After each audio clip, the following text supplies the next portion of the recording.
और बदल गया। आपके पापा के कार्यकाल में भय बस पलायन होता था। प्राण बचाओ, भागो जल्दी गांव से। हमारा सवाल आपसे है कि बूथ लेवल एजेंट का दायित्व तो आपने पूरा किया कि नहीं। अगर बूथ लेवल एजेंट ही आप बहाल नहीं कर पा रहे हैं तो आप पोलिंग एजेंट क्या बहाल करिएगा। और जो शिक्षक जो बूथ लेवल पर काम करता है उसके लिए बरसात नहीं, उसका पसीना में दुर्गंध है और हमारे पसीना में सुगंध है। वोटर लिस्ट की समीक्षा को लेकर नेता प्रतिपक्ष तेजस्वी यादव ने इलेक्शन कमीशन पर सवाल खड़ा किया। देखिए, मेरे साथ बातचीत करने के लिए जेडीयू के एमएलसी हैं नीरज कुमार जी। तेजस्वी यादव इलेक्शन कमीशन पर सवाल खड़ा कर रहे हैं। अब इलेक्शन कमीशन के स्पोक्स पर्सन तो हम है नहीं, वो तो इलेक्शन कमीशन को जवाब देना है। लेकिन जो सवाल वो उठा रहे हैं उसका जवाब हम दे सकते हैं। माननीय तेजस्वी यादव जी, क्या मतदाता सूची का पुनरीक्षण पहली बार हो रहा है? क्या यह सच है कि वर्षवार मतदाता सूची में नाम जोड़ने की कवायद की जाती है? क्या यह सच है कि निर्वाचन आयोग ने तमाम राजनीतिक दलों को यह निर्देश दिया था कि आप बूथ लेवल एजेंट बहाल करिए? क्या राष्ट्रीय जनता दल इसमें नाकाम हो गया, वह नहीं कर पाया? नहीं तो आखिर मतदाता सूची के पुनरीक्षण से परेशानी किस बात की है? अगर अपडेट हो जाएगा वोटर लिस्ट, नए पीढ़ी के लोग उसमें जुड़ जाएंगे तो आपको क्या परेशानी हो रही है? ये कहां से मेथोडोलॉजी आपने ले आया? और ये पहली बार तो हो नहीं रहा है, तो पहले चिखपो क्यों नहीं मचाए थे? इसके पहले भी राज्य के अंदर में हुआ है और आप इसकी तुलना किससे कर देते हैं?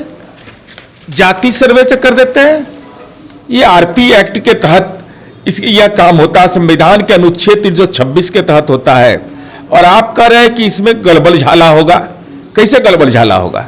अगर बूथ लेवल एजेंट आपका है और जो बूथ के कर्मी हैं वह चुनाव आयोग निर्धारित करेगा और आपके एजेंट सक्रिय रहेंगे बूथ लेवल एजेंट, तो अपनी कमजोरी दूसरे के मत्थे डाल देना यह कहीं से न्याय संगत नहीं प्रतीत होता। तेजस्वी यादव ने यह सवाल खड़ा किया है कि मानसून की शुरुआत हो रही है, बाढ़ पीड़ित इलाके के जो लोग हैं बिहार में वो पलायन करेंगे तो फिर डॉक्यूमेंट कहां से ला के देंगे?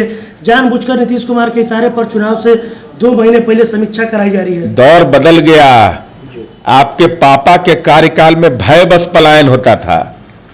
प्राण बचाओ, भागो जल्दी गांव से। और आज लोग अवसर के लिए पलायन करते हैं। यह नहीं है कि भय के चलते पलायन। और कभी मानसून रहेगा, कभी प्रचंड गर्मी रहेगी, हीट वेव भी बिहार में चलता है, तो नहीं होना चाहिए। हर वर्ष नाम जुड़ता है। हमारा सवाल आपसे है कि बूथ लेवल एजेंट का दायित्व तो आपने पूरा किया कि नहीं। अगर बूथ लेवल एजेंट ही आप बहाल नहीं कर पा रहे हैं तो आप पोलिंग एजेंट क्या बहाल करिएगा। इसीलिए तो उम्मीदवार खोजो यात्रा में निकलते हैं कि ऐसा उम्मीदवार मिले जो पोलिंग एजेंट वो कम से कम खोज दे सब जगह। इसलिए अपनी कमजोरी दूसरे के मत्थे मत मढ़िए। और राजनीतिक दल के कार्यकर्ता हम हैं, हमारे लिए बरसात हो गया।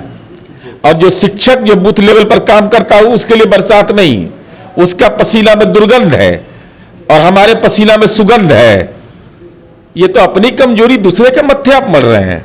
यह तो राजनीतिक रूप से कायर व्यक्ति ऐसा सवाल खड़ा करेगा। नहीं तो मूल सवाल यह है कि क्या मतदाता सूची के पुनरीक्षण का अधिकार है?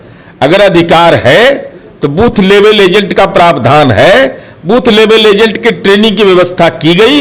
अगर आप नकारा साबित हो गए हैं तो इसका मतलब आप चुनावी सिस्टम में बिल्कुल नकारा है।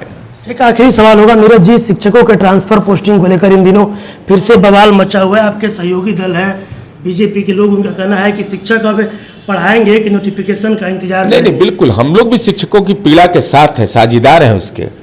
शिक्षकों की बहाली माननीय नीतीश कुमार जी के कार्यकाल में देश में सबसे ज्यादा बगैर जमीन लिखवाए, बगैर किसी भ्रष्टाचार के अपॉइंटमेंट भी हुआ, पोस्टिंग भी हुआ। शिक्षकों की पीड़ा है।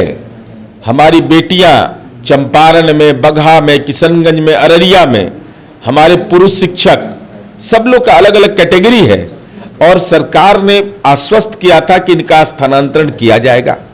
स्थानांतरण की नीति भी बनाई आपने, ई शिक्षा कोष बनाया, विकल्प मांगा, तमाम औपचारिकता पूरी करने के बाद शिक्षा विभाग इसको करने में सफल नहीं हुआ, तो अपनी असफलता का ठीकरा शिक्षकों के माथे नहीं फोड़ देंगे। ये सरकारी तंत्र की जिम्मेवारी है और हम उम्मीद करते हैं कि शिक्षा विभाग स्नातक शिक्षक के सदस्य बिहार विधान परिषद के लोगों से संवाद स्थापित करे, केवल ब्यूरोक्रेसी के भरोसे नहीं रहे।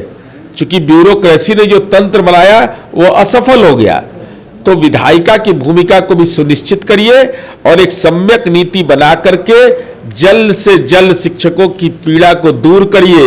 ये हमारी पूंजी है, हमने बहाल किया है। अगर उनके मन के अंदर पीड़ा होगी तो यह जो लोग अपॉइंटमेंट करते हैं उनके मन पर मन भारी होगा कि हमने सब कुछ किया और विरोध के स्वर हमको सुनने पड़ रहे हैं।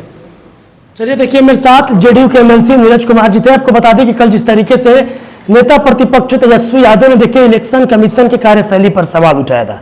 देखिए साफ तौर पर तेजस्वी यादव को जवाब दे रहे और बोल रहे कि अपने कमजोरी का जो ठिकरा है वो इलेक्शन कमीशन पर फोड़ रहे हैं। साथ ही साथ शिक्षकों के ट्रांसफर पोस्टिंग को लेकर भी क्या कुछ कहना था, आपने तमाम चीजें इस वीडियो में देखी है।